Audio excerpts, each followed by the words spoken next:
All right, 6:42 right now on your Saturday. Rod Hill joining us. So we're seeing so much clouds happening. Does that mean snow? Are we there yet? We think later this coming Are we there yet? This coming week we could have our first snow down in Cascade Passes, which of course getting time to at least see that from time to time. Here's our Timberline live camera. By the way, it's 51 degrees up there. These are twinkling stars, by the way, so it's fairly clear. And if you are going up in the Cascades today, all dry. Morning sun giving way to some increasing cloudiness, but it'll be probably as warm at government camp as it will be down here, forecasting 66 degrees. So here's the point I want to make. We have been watching potential for snow levels to get down to Cascade Passes this coming week for the first time. So let's start with Monday, 6,500 feet. Monday's actually a dry day.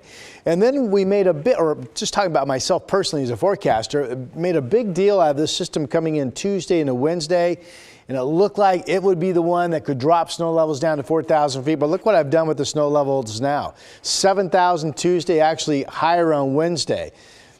Some of the modeling I trust the most is keeping that cold air, maybe a lot of the rain up to our north. But eventually, there are still signs that we will get down to 4,000 foot snow levels. Right now, Thursday, we start to see them drop.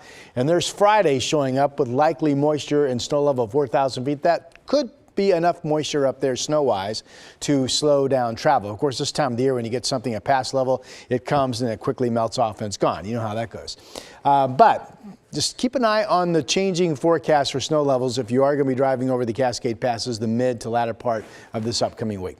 All right, our weekend forecast is pretty simple. This is a really weak system. It's just throwing a lot of clouds our way today. It will eventually throw some increasing cloudiness east of the Cascades as well, but traveling is never going to be an issue. And most of the time they're out and about today, it will be dry. I think there's a legitimate chance of a light shower or two popping at some point along the coast, especially down in Newport around Lincoln County. We have some fog pockets out there this morning that might give you a little bit of mist, but otherwise, I think it's mainly dry. We just have a lot of cloud cover. We could get lucky now, some filtered sun at times, but maybe not. The shower chances really come to life overnight tonight. And here's tomorrow morning at 7 a.m. Showers rolling up from the south. Now notice, if I put my hand right here, there's very little rain that gets north of Portland. So you folks in Longview, in fact, maybe north of the rain zone, you're going to find increasing showers overnight tonight into tomorrow, the farther south that you drop away from Portland down into Salem. Here's the wide featurecast just for this afternoon to show mainly dry weather and some increase for partly cloudy skies moving out across the eastern half of our state. Rose City camera, pretty foggy up in the West Hills, it would appear from this vantage point, with the low cloud deck sitting down over the hills. We're 53 out in Forest Grove. Everybody's in the 50s, 57 in downtown Portland. Other temperatures for you, Salem and Portland each at 57. Eugene also at 57 degrees and getting down right around the freezing mark out in Burns and Baker City, both holding just above 32 right now. So your day at the coast. Possible light shower. Most of the time it should be dry. There's no wind, so really it's pretty comfortable out, even with cloud cover and temperatures around 60 degrees. Low 60s in the valley, just a trace of some light rain. Potentially, I just don't want you to be surprised, but again, the bigger story is it's mainly dry out there. Battleground gets up to 65. It's still warmer in central and eastern Oregon than we will see here on the west side. Bend 77 after hitting 80 plus the last few days in central Oregon. Here's a 7-day forecast.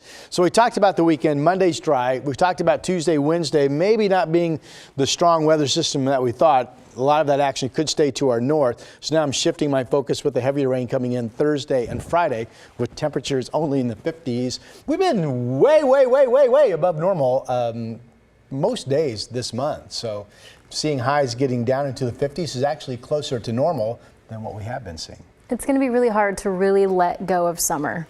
Yeah, I'm with you on that. It's been a long time coming. Rod, thank you.